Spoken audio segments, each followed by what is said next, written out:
Learning and leadership development, two of HR's top challenges, but are the systems that support them really undergoing a revolution? Welcome to Firing Line. I'm Bill Kutik.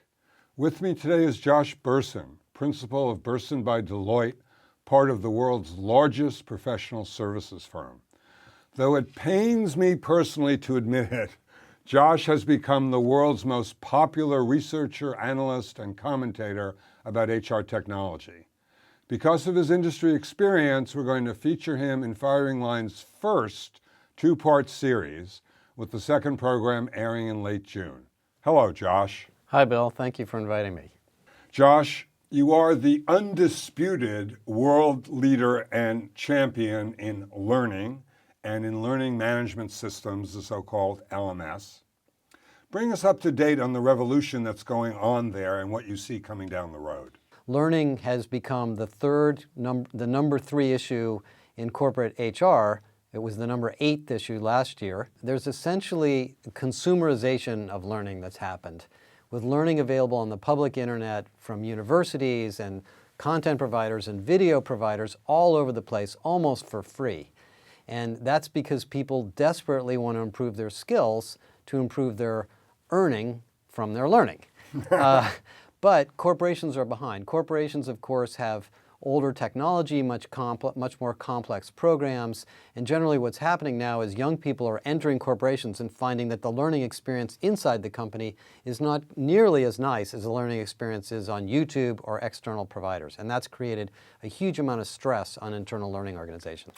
And isn't video playing an outsized part in this new reimagined learning system? Video, which used to be kind of an expensive, difficult to do part of the learning experience, is now ubiquitous.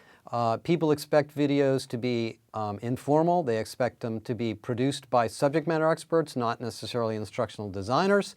Topical, easy to find, just as quick to find as they might be on YouTube. And corporations have to get good at video, and many are, and many still are not there. And they're allowing peer-to-peer, right? Somebody in one Carol or one Cubby making a video with his iPhone and putting it up on the corporate learning system. Right. In fact, that's one of the most powerful things companies can do is really tap into the expertise of subject matter experts. So an example of that is a telecommunications company where the service reps would go out, call on a client, open the box, look at a piece of equipment and say, I don't even know what this is. I haven't seen it. It's old. Sure enough, there's another service rep that just fixed that in another state. That rep now can videotape his or her experience with that piece of equipment, and the second person can go find it and quickly learn what they need to know. So there's examples like that all over the place. Well, that's learning that leads to dollars. That's quite amazing. So let's move on to leadership development.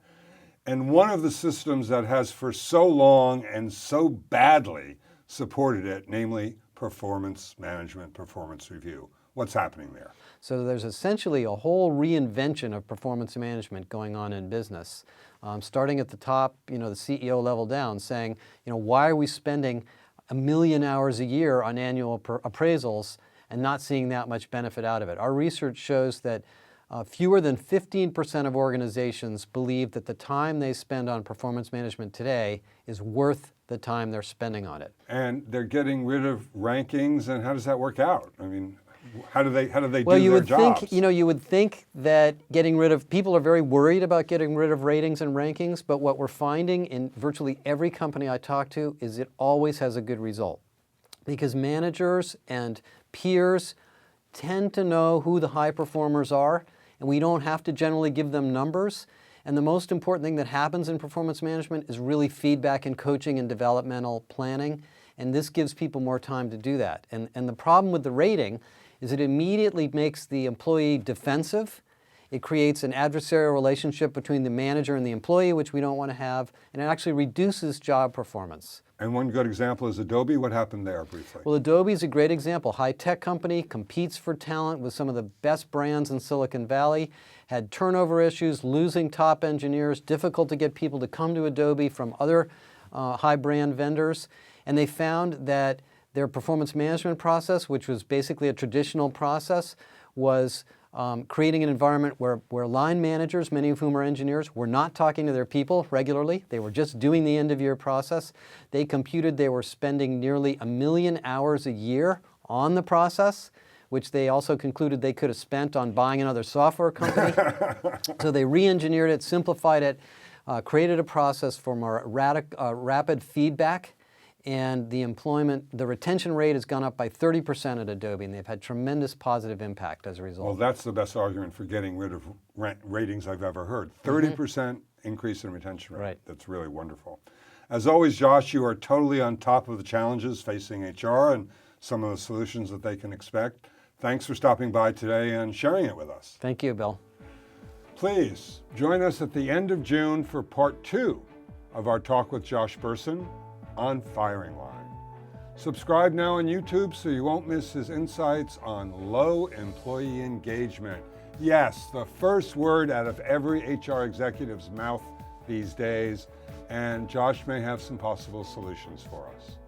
Thank you for watching. I'm Bill Kutik.